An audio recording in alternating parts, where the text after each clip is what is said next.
Mutiara Nasihat. Untayan Mutiara Nasihat. Assalamualaikum warahmatullahi wabarakatuh. Alhamdulillah, wassalatu wassalamu ala rasulillah wa ala alihi wa ashabihi wa man tabi'ahum bi ihsanin ila yaumil qiyamah wa ba'du. Salah satu yang dinanti-nanti dan ditunggu-tunggu di bulan Ramadan adalah datangnya hari Raya Idul Fitri atau Idul Fitri. Ya, hari di mana kaum muslimin melepas bulan Ramadan dengan merayakan satu hari besar, karena hanya ada dua hari besar, yaitu Idul Fitri dan Idul Adha dalam satu tahun bagi kaum muslimin. Dan tentunya hari Id ini adalah hari, kata Nabi, yaumu aklin wa syurbin, hari makan dan minum, hari bersenang-senang, hari bergembira, yang mana Nabi juga mengizinkan para jariyah, anak-anak gadis kecil, untuk menabuh duf,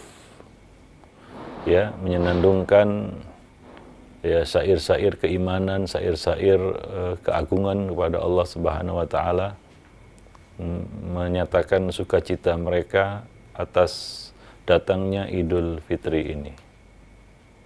Begitulah tradisi yang turun-temurun mungkin dijalani oleh kaum muslimin. Mungkin tidak ada yang tidak tahu tentang Idul Fitri ini.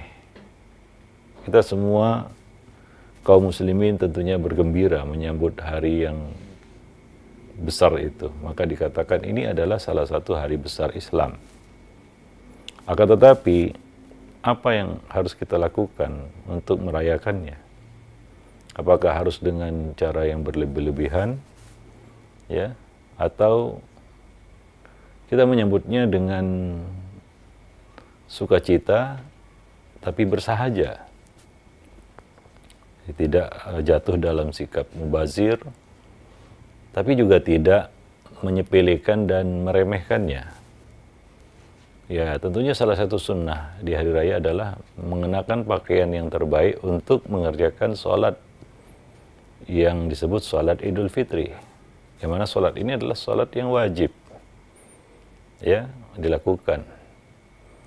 Bahkan Nabi merintahkan para gadis yang ada dalam pingitan, kaum wanita, untuk keluar.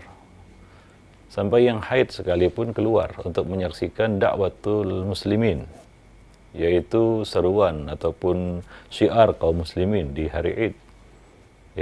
Keramaian, kemeriahan hari Id, hingga mereka juga ikut keluar walaupun mereka nggak sholat. Hingga yang nggak punya jilbab, hendaklah saudarinya meminjamkan jilbab untuknya agar dia bisa keluar. Demikianlah syiar sunnah memeriahkan Idul Fitri. Tapi apakah dengan cara yang berlebih-lebihan, apalagi maksiat? Seperti sikap mubazir, hal-hal yang tidak perlu, atau bahkan yang maksiat, seperti sebagian orang justru minum khamar di hari Id, bermabuk-mabukan, ataupun keluar batas dari hal-hal yang dibolehkan dalam Islam. Tentunya kita menyambut Idul Fitri ini dengan kesederhanaan, tapi tanpa mengenyampingkan dan tanpa mengerdilkan maknanya. Yang terpenting di hari Idul Fitri itulah kita melakukan syiar, yaitu sholat Idul Fitri di lapangan. Itu hal terpenting, amal terpenting harus kita lakukan di hari raya Idul Fitri. Saling memberikan ucapan selamat, taqabbalallahu minna wa minkum, ketika bertemu di lapangan sholat Id. Demikian pula kita menunjukkan rasa gembira di hari yang besar itu. Begitulah Nabi dan para sahabat menyambut dan merayakan Idul Fitri ini. Ya, maka tidak harus ya memeriahkannya dengan sesuatu yang nggak perlu ya, atau cenderung mubazir, memaksakan diri. Seperti anggapan sebagian orang bahwa kalau Idul Fitri itu semuanya serba baru. Ya. Semuanya serba baru. Pakaian baru, sepatu baru, ya, peralatan baru,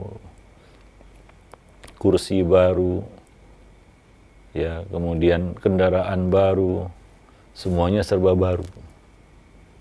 Ya, tentunya tidak harus seperti itu. Apalagi jika itu dilakukan dengan berlebih-lebihan. Bahkan masuk dalam kategori sikap mubazir yang dilarang. Bahkan bisa masuk ke dalam kategori idha'atul mal, menghambur-hamburkan harta. Yang mana perkara itu adalah perkara yang dibenci oleh Allah Subhanahu wa taala. Ya, maka hakikat Id itu bukanlah ya dengan mengenakan semua yang serba baru. Ya. Ya, sebagaimana katakan, laisal Id liman labisal jadid. Bukanlah Id itu bagi orang yang mengenakan semua yang serba baru. Walakinnal Id may yakhafal wa'id. Akan tapi Id itu adalah ya kemenangan bagi orang-orang yang takut kepada ancaman Allah Subhanahu wa taala. Ya. Peringatan Allah, siksa Allah Subhanahu wa taala. Jadi harus ada batas-batasnya. Karena sebagian orang dilepas kendali dan lepas kontrol ya ketika menyambut hari Id ini. Misalnya ya, ini satu yang mungkin juga kita sering saksikan di hari Id, yaitu mereka tidak lagi mengindahkan aturan mahram, berjabat tangan dengan siapa saja padahal itu bukan mahramnya. Ya. Nah, ini tentunya tidak dibenarkan hal seperti ini. Ya. Kita saling mengunjungi itu satu hal mubah yang boleh. Ya, walaupun mengunjungi saudara itu kan mengunjungi sahabat, mengunjungi saudara itu kan tidak boleh dikhususkan hanya hari Id saja. Ya, sebagaimana kita juga mengunjunginya di hari-hari yang lain. Ya, sebagian orang mungkin pulang kampung untuk menjenguk orang tuanya. Itu boleh-boleh saja. Ya, tidak dilarang. Ya, asalkan tidak memaksakan diri atau justru meluputkan hal yang penting.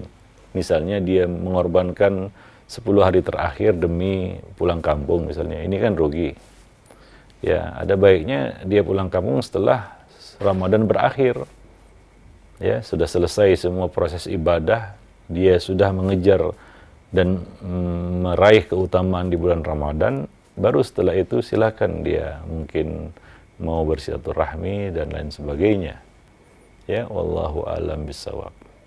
Ya, jadi hakikat itu adalah bagaimana kita ya bisa memaknainya dengan hal yang bermanfaat. Ya, misalnya ya kita katakan ya kita menyambutnya ya dengan takwa kepada Allah Subhanahu wa taala, ya. Kita memulai hari Id itu dengan sholat, ya. Nah, dan saling memberikan kabar gembira kepada kaum muslimin, ya seperti itu. Jadi bukan dengan hal-hal yang sia-sia, yang tidak faedah, ya bahkan ya kita katakan perkara yang diharamkan oleh Allah Subhanahu wa taala yang justru itu membawa murka ya dari Allah Subhanahu wa taala. Jadi jangan memaksakan harus semuanya serba baru. Sebagian orang bahkan harus berhutang ya atau membebani dirinya dengan cicilan ya hanya demi memiliki sesuatu yang baru. Nah, biasanya ini menjadi kebiasaan ya. Ini menjadi tradisi yang turun-temurun gitu ya.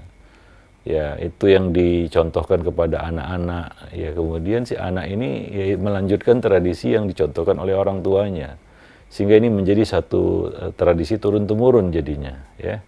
Ya, menyambut Idul Fitri hari raya itu dengan semua yang serba baru. Ya, wallahu alam bisawab. Jadi bukan itu hakikat dari ya, perayaan Idul Fitri.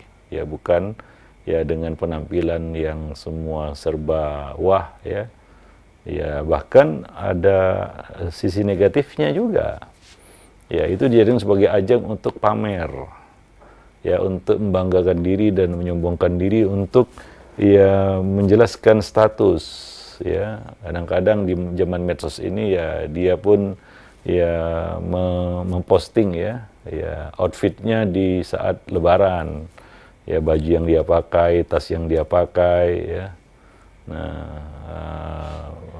ya semua yang dia punya ya dia pamerkan itu di hari raya. Nah ini tentunya tidak baik ya karena ya boleh jadi ya hal-hal yang suka pamer gini menjadi penyebab ain juga. Ya maka jangan jadikan Id itu sebagai ajang untuk pamer dan untuk membanggakan status sosial kita.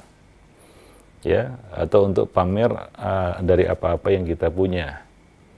Ya wallahu alam bisawab. Ya, nah demikian. Apalagi ya sebagian orang memang pulang kampung itu untuk pamer. Pamer kendaraan baru ya, pamer semua yang serba baru ya. Ya, pamer status sosialnya, pamer kesuksesannya dan sejenisnya. Ya, sehingga itu kadang-kadang menafikan apa yang sudah dia lakukan selama bulan Ramadan. Dilatih untuk tawadu, dilatih untuk saling menghargai, menghormati orang yang mungkin nggak seberuntung kita, kan begitu ya. Ya janganlah hari itu justru ya menjadi anti klimaksnya begitu ya. Justru kita membanggakan diri, menyombongkan diri dengan apa yang kita punya, dengan status sosial yang kita miliki. Wallahu a'lam bishawab.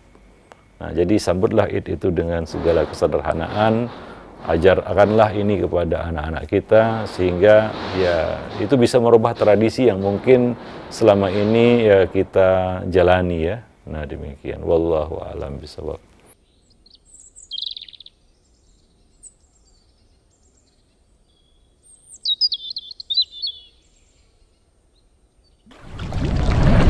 Untayan Mutiara Nasihat